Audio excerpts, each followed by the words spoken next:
Sir last एक हफ्ते में मार्केट्स काफ़ी वोलेटाइल रहे हैं, राइट। मार्केट्स काफ़ी गिरे भी है, राइट।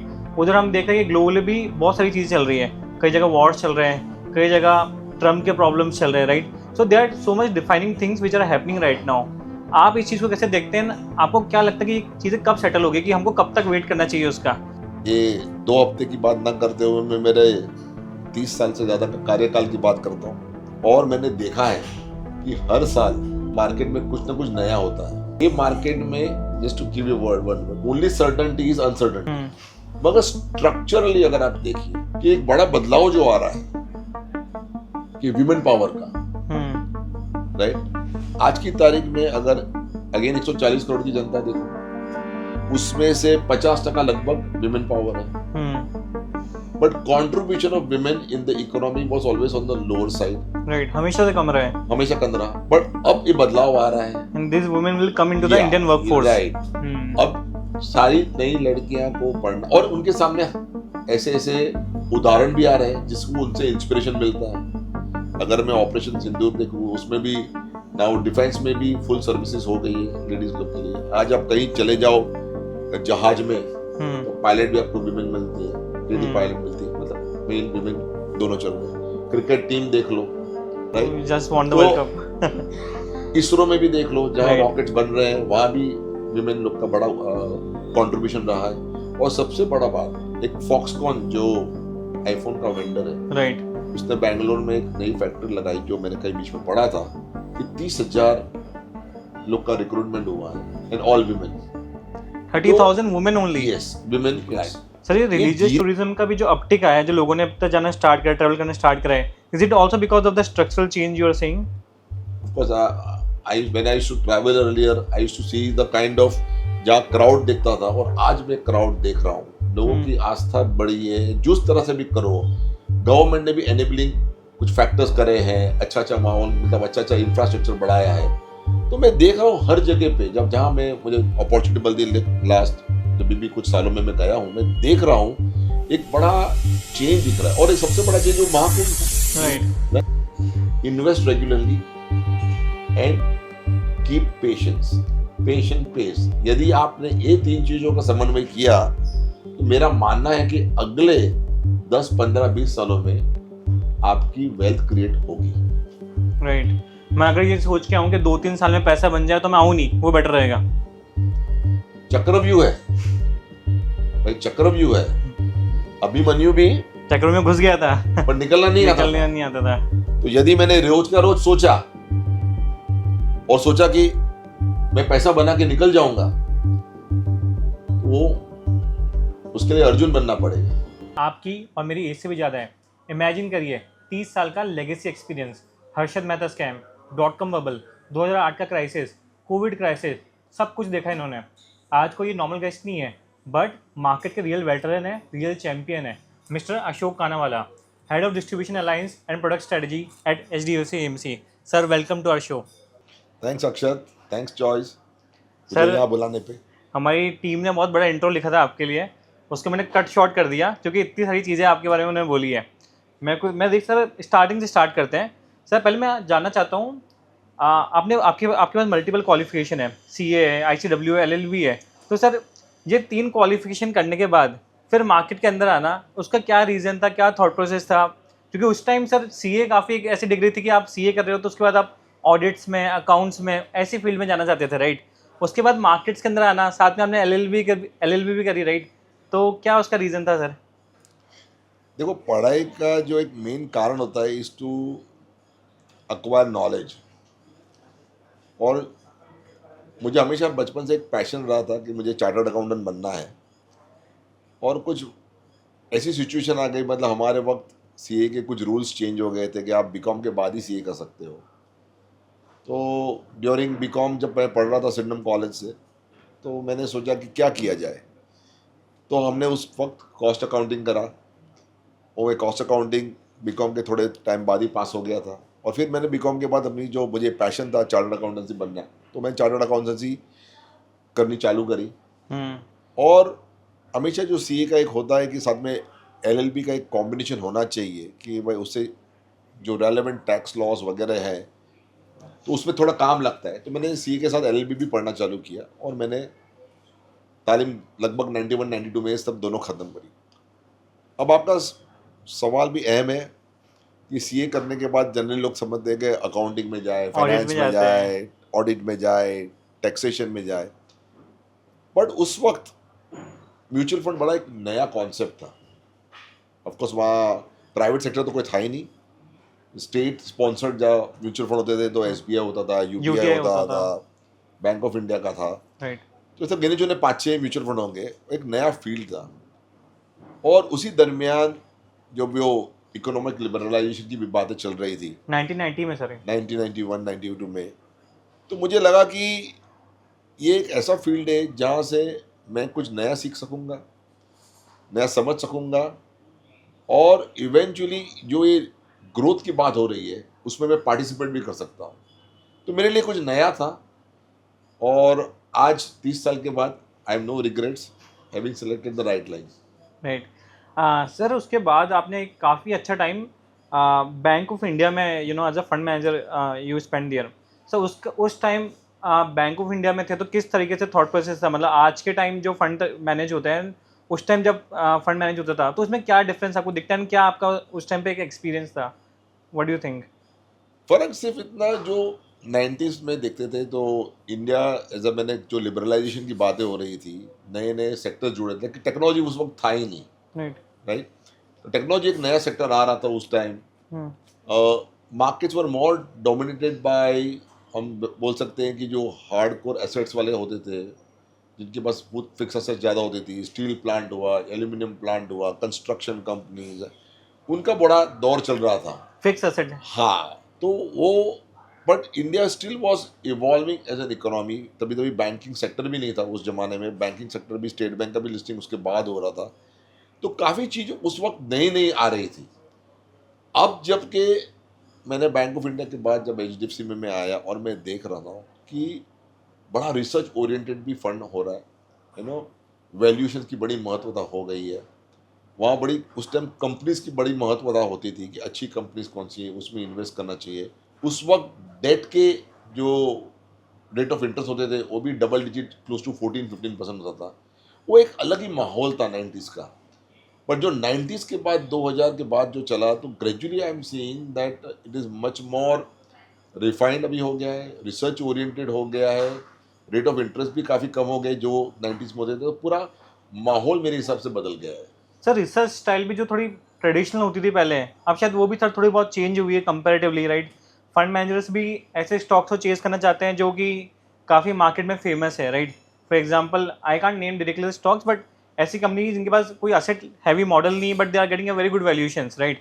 तो अभी वो ट्रेंड थोड़ा दिख रहा है कि फंड मैनेजर्स भी ऐसे स्टॉक्स को मिस नहीं करना चाहते हैं जहाँ पे असेट हैवी कंपनीज नहीं है, but they still don't want to miss those companies. शायद पहले ऐसा थोड़ा कम होता था, व्हाट डू यू थिंक? आपकी बात सही है।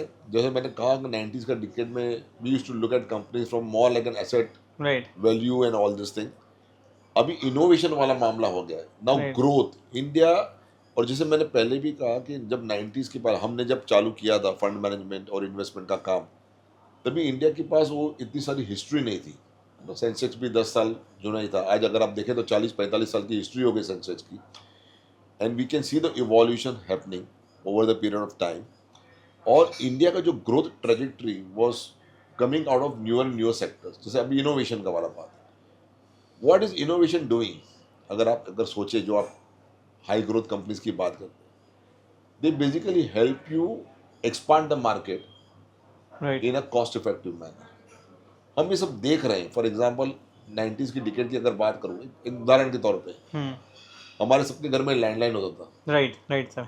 आज लैंडलाइन मोस्ट ऑफ द घर से हट रहा है, बट घर में 4-4 मोबाइल आ गए।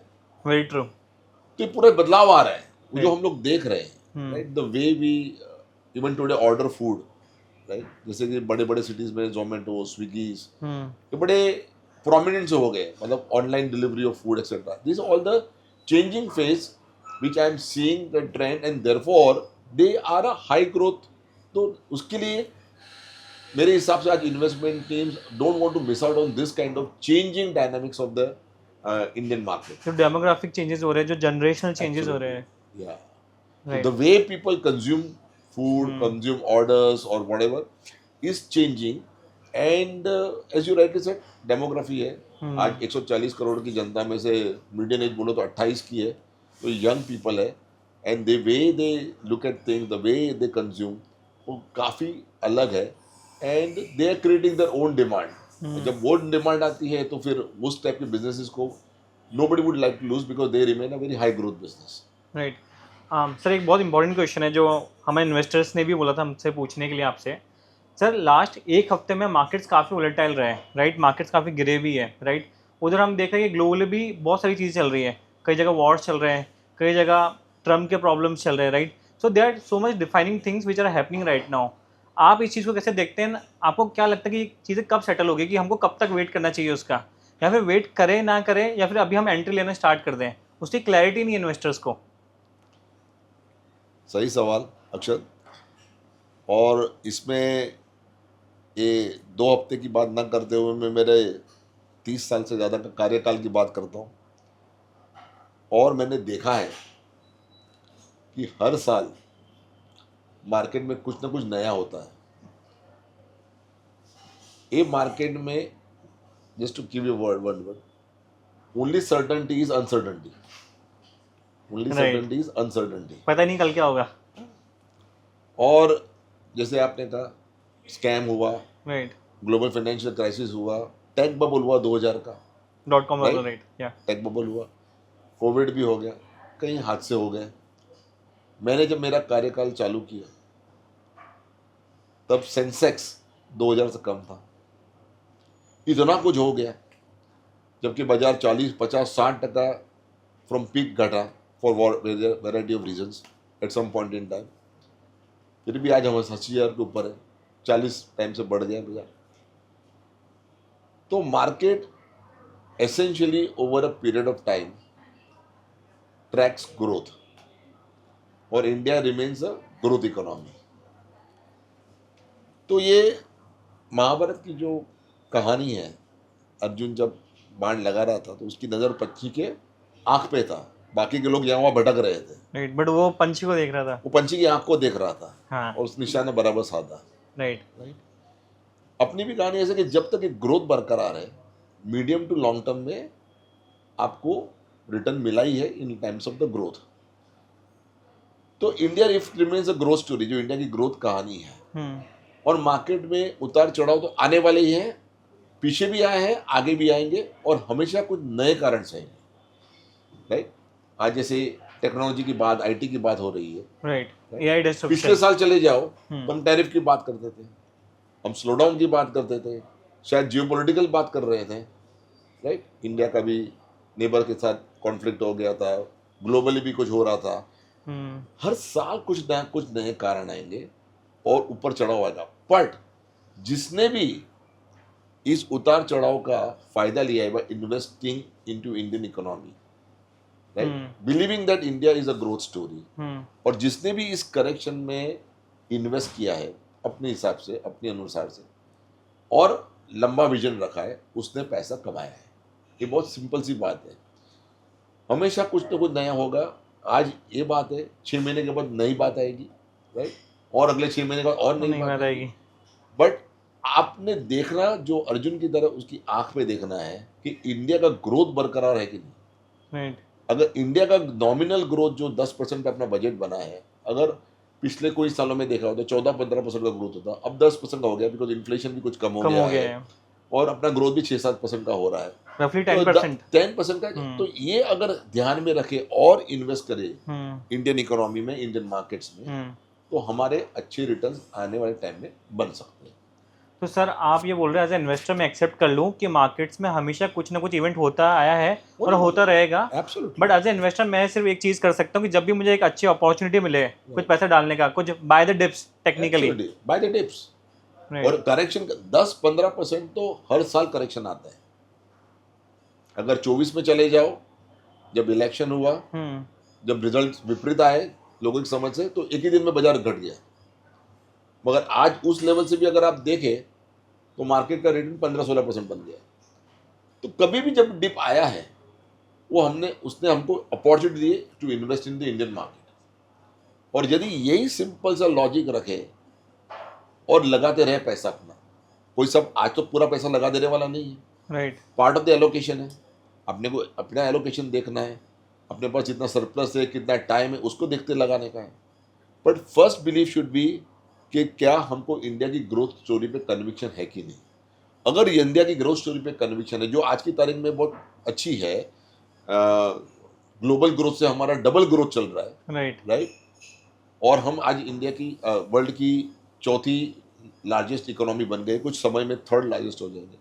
तो आई थिंक दशा और दिशा दोनों ठीक ठाक है। अगर उसको ध्यान रखते हुए हम इस वॉलिडिटी का फायदा लेंगे तो मेरा मानना है कि कुछ सालों में हमारा रिटर्न भी अच्छा आएगा। सर, आप इंडिया की ग्रोथ स्टोरी को लेकर इतना बुलिश क्यों? मतलब मैंने जो अभी आपने आंसर बोला उसमें आपने कम से कम 3 से 4 बार बोला India growth story, India growth story. Sir, आप क्या पॉइंट को लेकर इतना कन्विक्शन, आपको ऐसा कन्विक्शन है इंडिया की ग्रोथ स्टोरी को लेकर? मतलब I want to know really. ये तो ज़्यादातर लोग जो बात कर रहे हैं 140 करोड़ की, वो तो सभी को पता है, राइट। और आपने बताया कि 50% से ज़्यादा तो एज 28 से कम है, राइट। अब ये लोग पढ़ेंगे लिखेंगे और वर्कफोर्स में आएंगे, राइट। अब वर्कफोर्स में आएंगे तो कमाएंगे, कमाएंगे तो खर्चेंगे, तो खर्चेंगे तो फिर एक का खर्चा तो दूसरे का इनकम बनेगा। तो ये वर्चुअस साइकिल इकोनॉमी में बैठती जा रही है। तो हमारा ये कंजम्पशन लेड जो ग्रोथ है वो बरकरार रहेगा। तो आने वाले कई सालों में, और हमारा पॉपुलेशन भी करीबन 1-1.5% से बढ़ रहा है हर साल। तो नई जनता जब आती जाएगी तो India remains young country at least for next 20-25 years. तो कंजम्पशन लेड ग्रोथ तो होगा, मगर स्ट्रक्चरली अगर आप देखिए कि एक बड़ा बदलाव जो आ रहा है कि विमेन पावर का, राइट। आज की तारीख में अगर अगेन 140 करोड़ की जनता देखो, उसमें से 50% लगभग विमेन पावर है। But contribution of women in the economy was always on the lower side, right. हमेशा से कम रहा है, हमेशा कम रहा। बट अब ये बदलाव आ रहा है, and this women will come into the Indian workforce, right.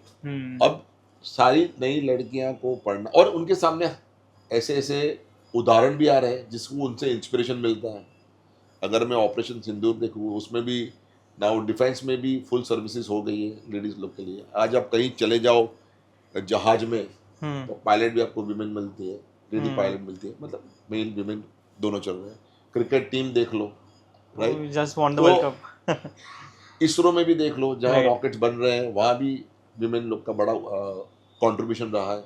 और सबसे बड़ा बात, एक फॉक्सकॉन जो आईफोन का वेंडर है, राइट, उसने बैंगलोर में एक नई फैक्ट्री लगाई, जो मैंने कहीं बीच में पढ़ा था कि 30,000 लोग का रिक्रूटमेंट हुआ है, एंड ऑल विमेन।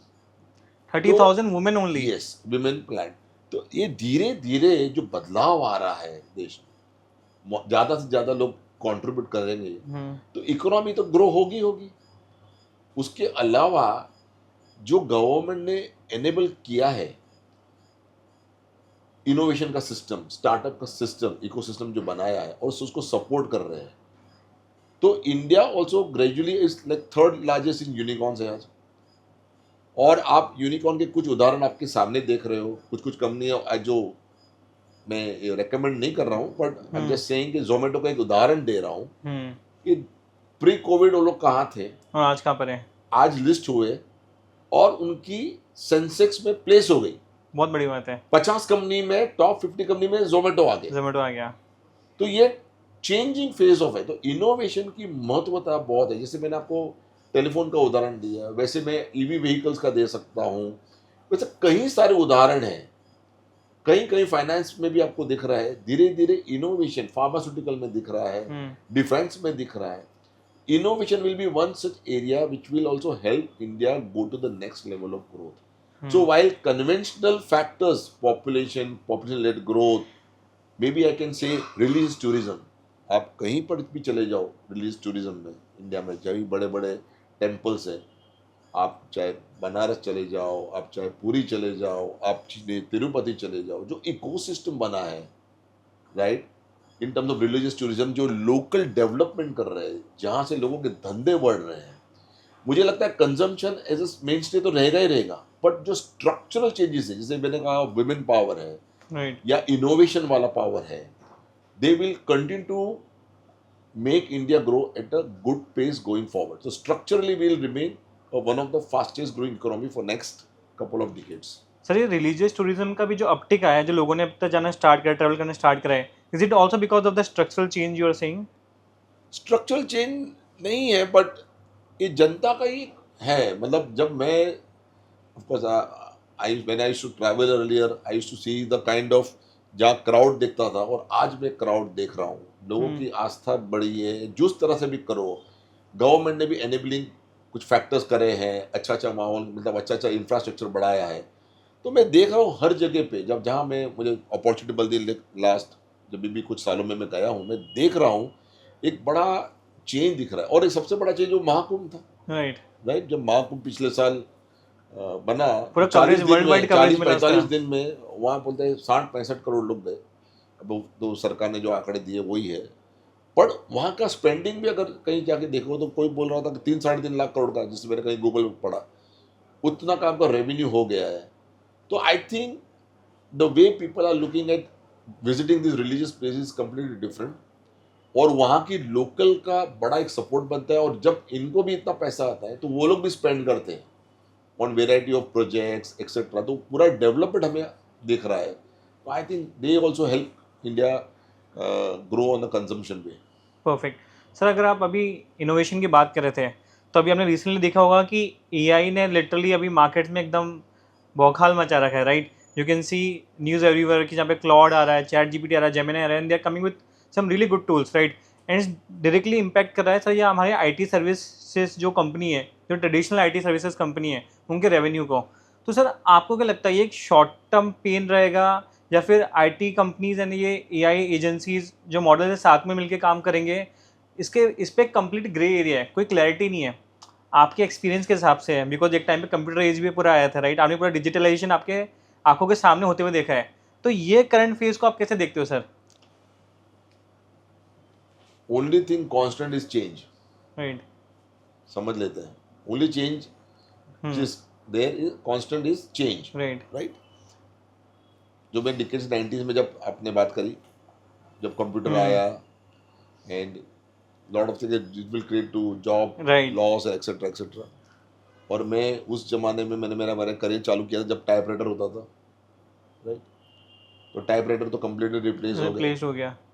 जो कैमरेज थे वो भी सारे रिप्लेस हो गए. आईफोन या एंड्रॉयड वगैरह जो भी है उसमें आ गए, राइट. ग्रोथ सब जगह फिर भी हो रहा है.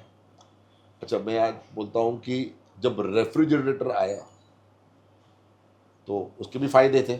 लोगों ने घर में बसाया रेफ्रिजरेटर को. वो उसका फायदा किसको हुआ? कोल्ड ड्रिंक्स वाले को. लोगों ने घर में कोल्ड ड्रिंक स्टोर करना चालू कर दिया, राइट. तो एक इन्वेंशन होने से उसके फायदे किसको होंगे वो तो आने वाला समय बताएगा.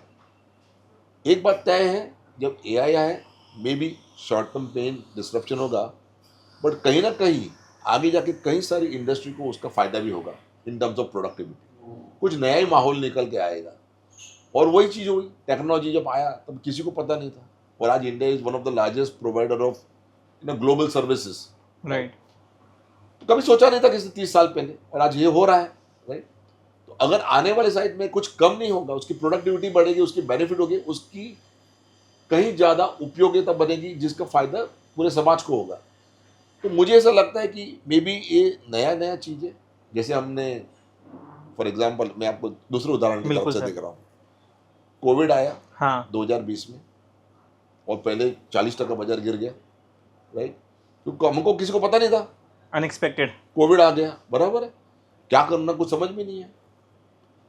फिर 2021 में फिर कोविड का नया वेव आया, जो पहले वेव से भी ज्यादा खतरनाक था, डेल्टा वेव, राइट. पर मार्केट में कुछ उसका असर ही नहीं हुआ, बिल्कुल भी नहीं हुआ, बिकॉज तभी तक लोगों ने एक्सेप्ट कर लिया था. तो आज ये नया है तो एकदम माहौल वैसा हो गया है. बट 3-6 महीने हो जाएगा जब एब्जॉर्ब हो जाएगा कि हाँ ठीक है, सब कुछ ठीक है, चलेगा. रातों रात तो कुछ बंद नहीं होने वाला. नई इकोसिस्टम डेवलप होगी. तो अगले टाइम में जब इसकी बात आएगी तो market will not react.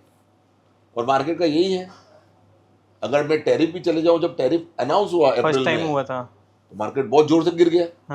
But जब टैरिफ इंप्लीमेंट हुआ फिर मार्केट में कोई करेक्शन ही नहीं है. Market discounts all these activities in advance and new trend starts. Right ये सिंपल सी अंडरस्टैंडिंग मेरी है. सर एक इसका एग्जांपल और हो सकता है, जब रशिया ने फर्स्ट टाइम यूक्रेन को सर अटैक किया था तो उस दिन मार्केट 5 से 6% टूटा था. उसके बाद से सर 1.5 साल हो गया, 2 साल हो गया, 2.5 साल हो गया, वो अभी तक वॉर चल ही रहा है. उसके बाद मल्टीपल वॉर पूरी दुनिया में हो रहे हैं, राइट. कभी ईरान का हो रहा है, कभी इसराइल का हो रहा है. एंड आई थिंक मार्केट ने एक्सेप्ट कर लिया कि हम जिस दुनिया में हैं वहाँ वॉर्स चलते रहेंगे, प्रॉब्लम्स होती रहेगी. या वॉर का बहुत ज़्यादा इम्पैक्ट टेक्निकली नहीं हो रहा है, right.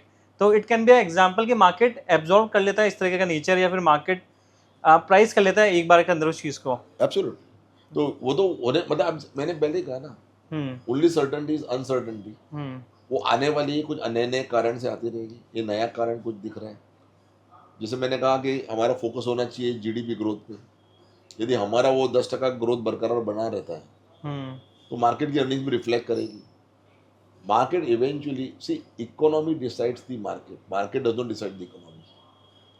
Market is a factor of sentiment. True. Economy उससे कुछ हर रोज के हर रोज चेंज नहीं होती है, राइट. पिछले अगर मैं 10 साल की देख लूँ तो हमारा नॉमिनल जीडीपी ग्रोथ 10% का ही बना है. कितनी सारी इवेंट हो गई, Right. कोविड हो चुका है, टेरिफ वॉर हो चुका, पर हमारी जीडीपी वो 10% से चल रही है, right, on an average. On an average. तो उसका रिटर्न भी उसी की तरह हिसाब से आएगा.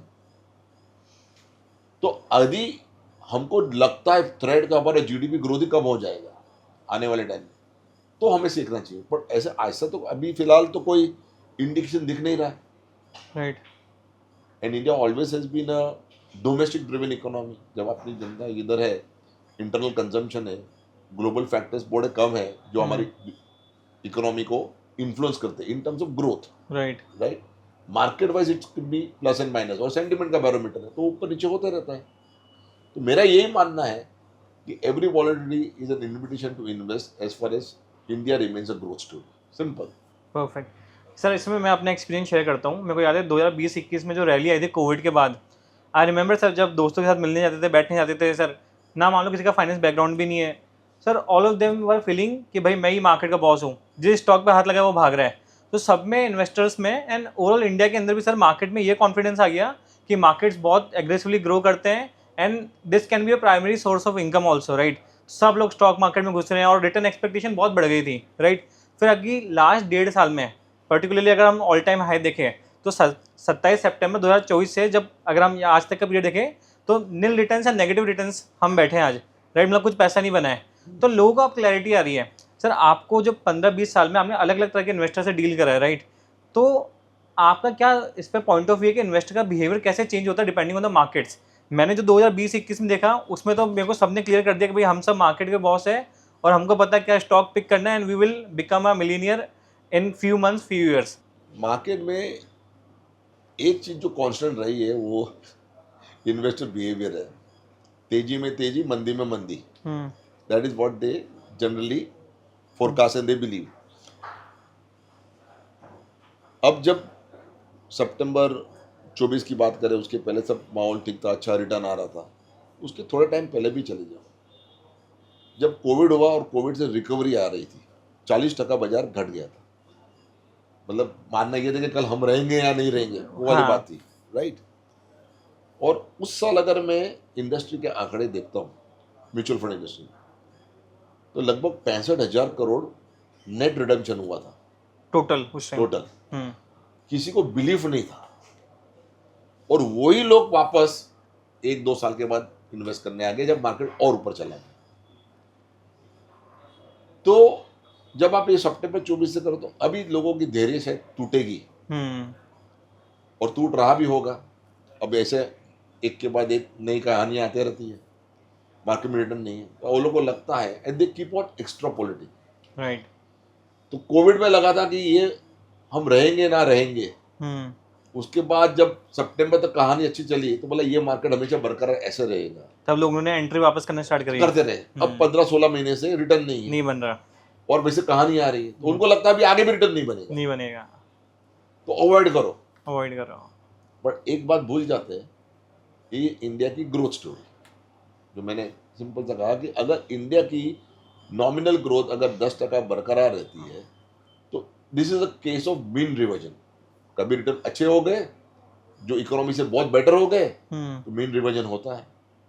अब इकोनॉमी से रिटर्न कम होंगे, उसका भी मीन रिवर्जन होगा, तो आगे जाके आपने रिटर्न, तो इकोनॉमी मोर और लेस स्टडी लाइन पे चल रहा है, मार्केट उसके आगे पीछे चलता है। राइट। तो कभी आगे चलता है तो टाइम पास करेक्शन होता है, टाइम वेस्ट करेक्शन होता है, अगर नीचे आ गया तो उसका रैली बनेगा, वो बनेगा जरूर। 100%। इसमें सर मैंने भी एक स्टडी देखी थी कि जिन लोगों ने कोविड के टाइम पर अपने एस नहीं रोकी, बहुत सारे लोग, सब जब मार्केट फर्स्ट टाइम गिरा तो बहुत लोगों ने अपने रिडम्पशन कर लिए, एस रोक ली। बट जिन लोगों ने अपनी एस नहीं रोके, उसको कंटिन्यू करा और समझा कि भाई ये तो बेस्ट अपॉर्चुनिटी है, right, to buy low, right, उन्होंने अपनी एस जो रिमेनिंग थी वो तो स्टार्ट रखी, बट नई एस भी स्टार्ट करी, and those kind of investor made the biggest wealth. What do you think on that? SIP is a wonder product, is a wonder product. Why I am saying this? देखिए, दो उदाहरण देता हूँ और उसमें जो again coming back to the same point, यदि मैं जापान की बात करूँ which is like an advance economy, right, 30 साल के बाद उसका नया हाई आया मार्केट में, राइट। 30 साल से भी ज्यादा, जो 1987-89 में जो हाई बन गया होगा, उसके बाद कई बार रिसेशन एंड डिप्रेशन ये सब आते होते हैं, अब जाके वापस ऑल नया टाइम हाई हाई बना। बनाए। जिसने भी SIP उसमें करी 30 साल तक, उसका रिटर्न बना बिकॉज उसने रुपी कॉस्ट एवरेजिंग कर करी। ली। पर एक बात ध्यान में रखी कि जापान का इकोनॉमी ग्रोथ 30 साल में ज्यादा नहीं रहा है, उसका इकोनॉमी का साइज $3 ट्रिलियन था 30 साल के पहले, आज $4 ट्रिलियन है। 30 साल में 1 ट्रिलियन बना है मोटा 1 मोटी। ट्रिलियन बना है। अब उसी समय दरमियान इंडिया की ग्रोथ स्टोरी देख लो, इंडिया में SIP रिटर्न ज्यादा बने because India is a growth economy, growing much faster than Japan. और 30 साल पहले अगर मैं जाऊं तो $0.5 ट्रिलियन से भी कम हमारी इकोनॉमी की साइज थी, और आज हमारी इकोनॉमी की साइज $4 ट्रिलियन है। राइट। तो हमने उस दरमियान आधी से कम से आज 4 ट्रिलियन पे आ गए। और हमारा रोड मैप आगे जाके $7 ट्रिलियन, $10 ट्रिलियन, और विकसित भारत का जो विजन है उसमें 2047 में $30 ट्रिलियन का। अगर हमने इतनी इकोनॉमिक ग्रोथ जोड़ते रहे हर साल, तो मार्केट का रिफ्लेक्शन भी कहीं ना कहीं उसमें आता ही रहेगा। म्यूचुअल फंड का फायदा ये है कि you get a benefit of diversification, right. तो जो फंड मैनेजर होता है तो changing phase of the economy के साथ अपना पोर्टफोलियो भी चेंज करते रहता है, राइट। नए नए सेक्टर्स, नए नए कंपनीज, नए नए exposures, they keep adding and they participate in India's growth story. तो as far as India remains a growth story, और ये जो साइज हमारी बढ़ते जा रही है, तो जो भी SIP का इन्वेस्टर है, जिसको बीच में ऐसे मौके मतलब पीरियड आएंगे जबकि मार्केट में रिटर्न नील टू नेगेटिव भी हो सकता है, ट्रू। मगर आपने SIP करते रहे तो इवेंचुअली क्या होगा, इस पीरियड दरमियान आपके यूनिट्स अक्यूमुलेशन ज्यादा होगी, रुपी कॉस्ट एवरेजिंग, और जब इकोनॉमिक रिकवरी आएगी तो उसका गेन ज्यादा होगा। उसका गेन होगा and you will benefit from your accumulation. Right. Sir एक question as a retail investor मैं पूछना चाहता हूँ, since you lead the product for HDFC AMC। Sir मान लीजिए मैं आज अपनी 100 रुपये की SIP स्टार्ट करता हूँ, 500 रुपये की SIP स्टार्ट करता हूँ, 1000 रुपये की SIP स्टार्ट करता हूँ, या फिर मान लीजिए 10,000 रुपये मैं लमसम HDFC AMC में डालता हूँ। सर एज अ AMC आपकी क्या फिलॉसफी है मार्केट्स को लेकर, क्या थॉट प्रोसेस से आप प्रोडक्ट बनाते हैं, इन्वेस्टमेंट फिलॉसफी क्या है, किस तरीके से वो पैसा मैनेज करते हैं, and what I can expect as a investor from you? ये ब्रांड HDFC बहुत बड़ा ब्रांड है, राइट सर। तो चाहे हम लोग कोई भी बिजनेस में हो, हमारी ग्रुप कंपनीज भी है, तो somewhere the common philosophy is of a conservative nature. और जब फंड मैनेजमेंट की बात खास आती है, I think the core philosophy that we follow is avoid big mistakes. जैसे कि सर? तो क्या है कि मोमेंटम बाजार में कभी भी एक फेज आता है जब मोमेंटम अच्छी बन जाती है और रिटर्न्स भी अच्छे आने लगते हैं, जो आपने बीच में कहा कि कुछ भी हाथ डालो पैसा बन जाता है, राइट। वो एक दौर हमेशा एक आता है मार्केट में, कुछ सालों में ऐसा आता ही है। तभी आपका investment philosophy, risk management, compliances, corporate governance काम में आता है। And as a fund house हमारी डीप रिसर्च रही है, हमारे पास काफ़ी सेक्टर स्पेशलिस्ट है, हम लोग इंटरनली 450 से 500 कंपनी की रिसर्च करते हैं, उसका वैल्यूएशन का अंदाज़ा लगाते हैं, और जहाँ जहाँ भी हमें ओवर वैल्यूएशन वाला मामला लगता है, जिसमें हमको उम्मीद ऐसी आती है कि यहाँ से आगे earnings in terms of valuation नहीं ग्रो करेंगे, तो हम हमारा पोर्टफोलियो चेंज करते हैं। तो एक फेज आता है जब पैसा बनाना बहुत आसान होता है, पर उस फेज के बाद एक बड़ा करेक्शन भी आता है। राइट। और जब आपने इस दौर में अपने पोर्टफोलियो को संभाला नहीं, तो जो भी आपने इस मोमेंटम मार्केट में कमाया है, पॉसिबल है कि वो आपका लॉस हो जाएगा और रिकवरी होगी नहीं। तो ये जो कोर फिलोसॉफी है, राइट, कि avoid big mistakes is a central focus of our fund management. और उसी के चलते बस जब भी मोमेंटम मार्केट आता है तो आप समझते हैं कि हमारे पोर्टफोलियो शायद इतने अच्छे ना करें, पर जब उसके बाद का करेक्शन फेज आता है या ड्रॉडाउन होता है, हमारे पोर्टफोलियो अच्छे करें, because the way we manage the portfolio is slightly different. Okay sir, इसके अंदर आपका एक फ्लैगशिप प्रोडक्ट है HDFC BEF, right? It's quite a very familiar product and people generally like that product because maybe when they're on the conservative side or maybe they wanted to do some SWP, it's quite a best product in the market. Sir उसकी core philosophy आपसे जानना चाहूँगा, और is it something like कि आप उसको two level BAIF नहीं चलाते हो, but it's more like on the equity side? बहुत सारे लोग बोलते हैं कि बहुत ज़्यादा इक्विटी साइड एग्रेसिव हो जाता है, but we are expecting something like a BAF product, right, जो हम बाकी प्रोडक्ट से एक्सपेक्ट करते हैं। सो उस पर आपका क्या क्लैरिफिकेशन है? ये मिथ है ओके कि हम बैफ को बैफ की तरह नहीं चलाते, ये मिथ है। देखिए, उसके लिए पहले सेबी के डेफिनेशन को समझना चाहिए। सेबी बैफ में क्या बोलता है कि आपको मिनिमम 10% डेट में रखना है, डायनेमिक एलोकेशन, ठीक है, between equity and debt, right. इसके आगे तो कुछ डेफिनेशन है नहीं, right. Every AMC is free to design their model for dynamism. अभी मैं कुछ आंकड़े के साथ बात करता हूँ। बिल्कुल सर। तो कोविड टाइम में हमारा इक्विटी एक्सपोजर 80% से ज़्यादा हो गया था, बिकॉज वैल्यूएशन इतने कंपेलिंग हो गए थे। 40% बाजार गिर गया था, वैल्यूएशन कंपेलिंग हो गया था। उसके बाद रिकवरी आई, तो हमने 1-1.5 साल के बाद धीरे धीरे जैसे बाजार में रिकवरी आएगी, तो हमने हमारा एक्सपोजर ट्रिम करते करते 55-60 के बीच में लेके आए। वहाँ से अगेन वैल्यूएशन वाली जो बातें बनी, तो हमारा वैल्यूएशन बढ़ के वापस 60-65 के ऊपर चली गई।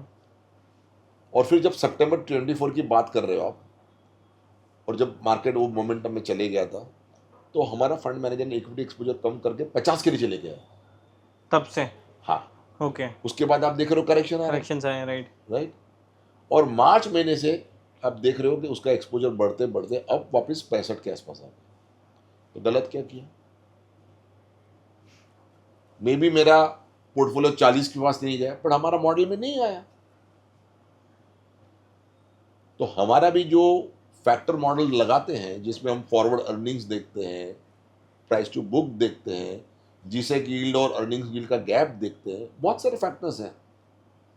बैलेंस एडवांटेज फंड का इक्विटी का फंड मैनेजर है, डेट का फंड मैनेजर है, मगर एक तीसरा फंड मैनेजर है जो एसेट एलोकेशन चैंपियन है। वो बताता है डिपेंडिंग ऑन वेरियस फैक्टर्स कि कितना इक्विटी एक्सपोजर होना चाहिए इन दिस रेंज।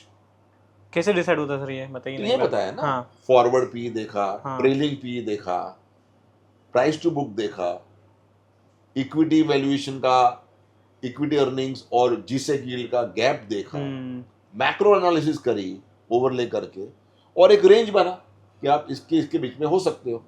वो फंड मैनेजर फिर कॉल होता है इक्विटी वाले का कि वो कितना रखना चाहता है। तो आप सोचिए कि एक इंडिपेंडेंट फंड मैनेजर खाली उसका काम स्टॉक सिलेक्शन का नहीं है, पर कितना इक्विटी और डेट होना चाहिए वो बताता है मंथ बाय मंथ, और उसी के हिसाब से इक्विटी डेट का रीएलोकेशन हो रहा है। तो सर वो एसेट एलोकेशन जो है वो मॉडल ड्रिवन है या फिर पूरा फंड मैनेजर खुद का कन्विक्टेड कॉल ले रहा है? मॉडल है ना, पूरा मॉडल है। जब मैंने बताया ना कि 4 फैक्टर तो है ना, forward P, trailing P, price to book, gap between earnings yield and the G Sec yield, और उसके ऊपर से मैक्रो एनालिसिस की ओवरले है, देश की फिस्कल डेफिसिट क्या, करंट अकाउंट डेफिसिट क्या, जो बड़े बड़े पैरामीटर्स है उसको ओवरले करते हैं, एक रेंज बनता है राइट और ये इंडिपेंडेंट फंड मैनेजर बताता है, राइट, इक्विटी और डेट के अलावा। इक्विटी डेट के अलावा, राइट और उसके हिसाब से इक्विटी एलोकेशन डिसाइड होता है। फिर क्या स्टॉक लेने, क्या सेक्टर्स में इन्वेस्ट करना, वो इक्विटी फंड मैनेजर की जवाबदारी है। राइट तो ये खाली एलोकेशन बोलता है, तो एक साइंटिफिक वे में बैलेंस एडवांटेज फंड का एवरी मंथ एलोकेशन डिसाइड होता है। परफेक्ट। तो ये बड़ा डायनेमिक है और मार्केट के वैल्यूएशन के हिसाब से मोटा मोटी चेंज होता रहता है। इक्विटी डेट का एलोकेशन चेंज हो रहा है। तो सर अभी क्या बोल रहा है आपका मॉडल, आपका एलोकेशन? तो हम लोग अभी इक्विटी में 65% है, बिकॉज अगर हम लोग इक्विटी अर्निंग्स की जो दास्तान थी लास्ट 2 साल से, जो सिंगल डिजिट आ रहे हैं और आगे जाके जो फैक्टर्स बन रहे हैं, इंप्रूव हो रहे हैं, जिससे कंजम्पशन ग्रोथ आ रहा है, जो सरकार ने जीएसटी रिफॉर्म करे, आज आप क्रेडिट ग्रोथ देख रहे हो, जो 15.5% पे क्रेडिट ग्रोथ चल रहा है, जो 7.5% था पहले, इंडस्ट्री या सर्विस लो, तो all advance indicators are suggesting broad based economic recovery, right. और अर्निंग्स की एक्सपेक्टेशन 27-28 2 साल अगर आप देखें are in double digits. Okay. तो इक्विटी आउटलुक इज इम्प्रूविंग।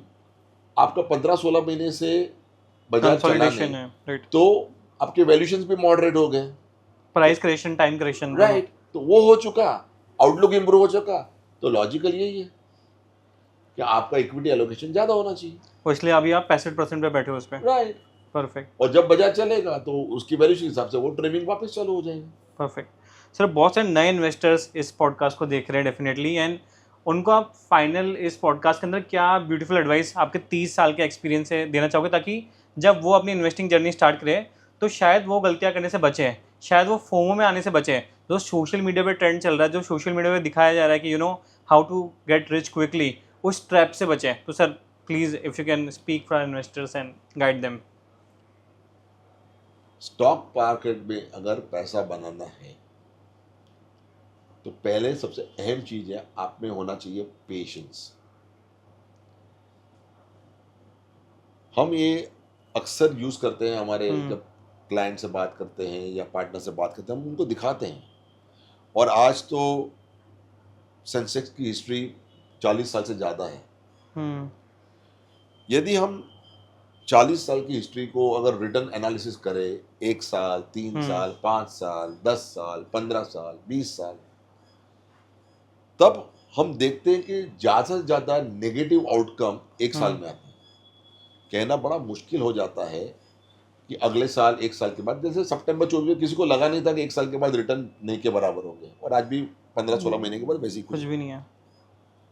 मगर मैं जैसे जैसे हमारा पीरियड ऑफ होल्डिंग बढ़ाता ही जाता हूँ, 5 साल, 10 साल, तब 10 साल में चले जाओगे तो आपको दिखने को मिलेगा कि कभी भी आपको नेगेटिव रिटर्न नहीं आ रहे, irrespective of the date of investment.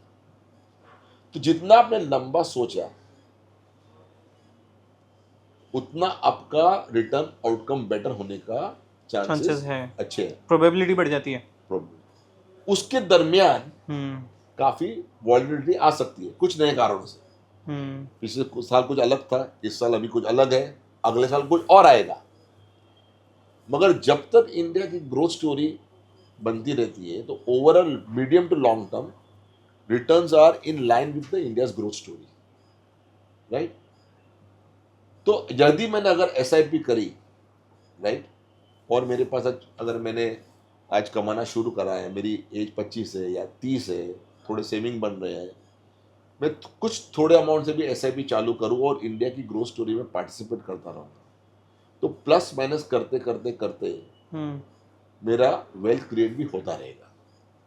अच्छा, मार्केट में म्यूचुअल फंड का फायदा ये है कि आप उस स्टॉक और उस सेक्टर को सिलेक्ट कर सकते हो जिसका आउटकम बेटर होने के चांसेस अच्छे हैं। फॉर एग्जाम्पल, यदि मैं पिछले 15 महीने में देखूं तो मार्केट में रिटर्न नहीं के बराबर है, राइट, नहीं है, बिल्कुल नहीं है। मगर कंजम्पशन स्टॉक्स के रिटर्न या ऑटो स्टॉक्स के रिटर्न वो बेटर है, IT स्टॉक्स के खराब है, राइट। यदि मेरी कहानी बताऊं 90s में, राइट, जब बाजार 10 साल तक रिटर्न नहीं दिया, मगर उस टाइम आईटी स्टॉक्स नए थे, टेक्नोलॉजी स्टॉक्स नए नए आए थे, उनका रिटर्न मल्टीपल्स टाइम था। तो मार्केट में अपॉर्चुनिटीज जब बाजार फ्लैट होता है या नेगेटिव होता है तो भी कुछ सेक्टर्स में बनती है। बननी है। उसीलिए डाइवर्सिफाइड पोर्टफोलियो में इन्वेस्ट करना बेटर है, और जिसका ट्रैक रिकॉर्ड पिछला कई सालों से बेटर है, जिन्होंने कई सारी इकोनॉमिक साइकिल्स देखी है, बिजनेस साइकिल्स देखी है, जिन्होंने अपना रिस्क अच्छी तरह मैनेज करा है, तो यदि यही फंडों के साथ आप बने रहे तो आगे भी जब चलता जाएगा, जब इंडिया की ग्रोथ स्टोरी तो बने, इंडिया का 140 करोड़ की जनता है तो ग्रोथ तो बनना ही है, कंजम्पशन तो आना ही है, राइट। तो ये स्टोरी बनती रहेगी तो आप पार्टिसिपेट करोगे। ओनली थिंग, एक अच्छे फंड में रहने से आपके चांसेस ऑफ रिटर्न बेटर बन जाते हैं, बिकॉज हमने उसी सेक्टर में फोकस करना है या कंपनीज में फोकस करना है जिनके आउटकम बेटर होने के चांसेस अच्छे हैं। And therefore if you continue doing SIP, but उसके लिए आपके पास होराइजन लंबा होना चाहिए। तो एक ही चीज है, start early, invest regularly and keep patience, patient pace. यदि आपने ये 3 चीजों का समन्वय किया तो मेरा मानना है कि अगले 10, 15, 20 सालों में आपकी वेल्थ क्रिएट होगी। राइट। मैं अगर ये सोच के आऊँ कि 2-3 साल में पैसा बन जाए तो मैं आऊँ नहीं, वो बेटर रहेगा। चक्रव्यूह है भाई, चक्रव्यूह है। अभिमन्यु भी चक्र में घुस गया था पर निकलना नहीं आता था। तो यदि मैंने रोज का रोज सोचा और सोचा कि मैं पैसा बना के निकल जाऊंगा, तो वो उसके लिए अर्जुन बनना पड़ेगा कि निकलना भी, जाना भी आता हो, निकलने भी आता हो। पूरी आर्ट, आधा ज्ञान काम नहीं करेगा। मगर यदि मैंने लंबा सोचा तो मेरी प्रोबेबिलिटी ऑफ वेल्थ क्रिएशन बहुत अच्छी हो जाती है। पिछले 30 साल में देख लीजिए भाई साहब, जो मैंने मेरी कहानी समझाई, मैंने स्कैम पीरियड देखा, फिर टेक बबल देखा, फिर ग्लोबल फाइनेंशियल क्राइसिस देखा, और फिर कोविड, जो 8-10 साल में एक बड़ा बड़ा हादसा होता ही है, ऐसा कुछ जो किसी को पता नहीं है। और बाजार 40 और 60%, हम तो 10-15% की बात कर रहे हैं, अभी 10-15% भी नहीं घटा सर, और आदमी इम्पेशेंट हो रहा है, राइट। हमने 40, 50, 60, और कभी कभी ऐसा माहौल हो गया कि कल बाजार खुलेगा कि नहीं खुलेगा 2008 में या फिर, और इंडेक्स सेंसेक्स तभी 8,000 का था, ग्लोबल क्राइसिस, राइट। और आज 8,000 का 2008 की बॉटम में देख लो, और आज लगभग 18 साल हो गए, 26, और 8,000 का इंडेक्स हो गया है 80,000, 10 गुना। तो वैसे सिचुएशन फिर भी आएंगे, बट हमें सिर्फ धैर्य रखना है और उस समय अपना एलोकेशन बढ़ाना है, राइट, बाय द डे। यदि हमने उसी वक्त एलोकेशन बढ़ाया तो हमारा जो ये जीडीपी का ग्रोथ है उससे बेटर रिटर्न होने की चांसेस हैं, क्योंकि जीडीपी स्टेडी है। हाँ, आपको अगर उदाहरण के रूप में ग्लोबल क्राइसिस हो रही है तो आपकी जिंदगी में क्या फर्क आ रहा है as a part of Indian economy, right. ना आपने एंटरटेनमेंट छोड़ा है, ना आपने रेस्टोरेंट में जाना छोड़ा है, ना ट्रैवल छोड़ा है, हो रही है, ना बच्चों की एजुकेशन में कुछ फर्क पड़ा है, ना आपके घर में शादियां का फर्क पड़ रहा है, कुछ फर्क नहीं पड़ रहा है। फर्क पड़ रहा है मार्केट का ऊपर नीचे होना हर रोज। वो पिछले भी होता था, आज भी होता है, और कल भी होगा, खाली लेवल अलग होगा। परफेक्ट। पर वो लेवल का फायदा लेने के लिए हमें मार्केट में जब भी डिक्लाइन आता है तभी थोड़ा एलोकेशन, उसके लिए SIP is the best solution. यदि अपने को लगता है, हमको लगता है कि इंडिया की इकोनॉमी में आगे ग्रोथ आता रहेगा, तो ऐसा भी और बाय द वे पिछले 40 साल में इंडिया की इकोनॉमी में कभी भी डिग्रोथ नहीं आया, जबकि दुनिया की बड़ी से बड़ी इकोनॉमी में डिग्रोथ आया, इंडिया में कभी नहीं आया। खाली एक कोविड साल में आया था, जब 2 महीने हम लोग सब लोग घर में बैठे थे, फैक्ट्रियां बंद थी, उसके पहले ना बात कभी नहीं आया, कभी डिग्रोथ नहीं आया है। तो अगर डिग्रोथ आया नहीं है तो हम तो यही बिलीव करेंगे कि आगे भी डिग्रोथ नहीं आएगा, जब चेंजिंग डायनामिक्स, इतना कंजम्पशन है, इतना ग्रोथ है, दुनिया की बड़ी बड़ी कंपनियां इंडिया में इन्वेस्ट कर रही है, आ रही है, पैसा डाल रही है। इंडिया एक ऐसी यूनिक कंट्री है which can be producer also and consumer also. उदाहरण के तौर पे इंडिया आईफोन बना भी सकता है और कंज्यूम भी कर खरीद भी सकता है, राइट। और अगर दूसरी एशियन इकोनॉमी देखें वो बना सकती है पर खरीद नहीं सकती, उनको Right. सारा एक्सपोर्ट करना पड़ता एक्सपोर्ट करना पड़ता है। है। तो इंडिया की एक अपनी यूनिकनेस है, चेंजिंग डेमोग्राफिक प्रोफाइल है, कंट्रीब्यूशन ऑफ विमेन पावर है, हम्म कंट्रीब्यूशन ऑफ इनोवेशंस का है, बहुत कुछ इस कंट्री में बदलाव हो रहा है और गवर्नमेंट की नीतियां भी प्रो ग्रोथ है। राइट।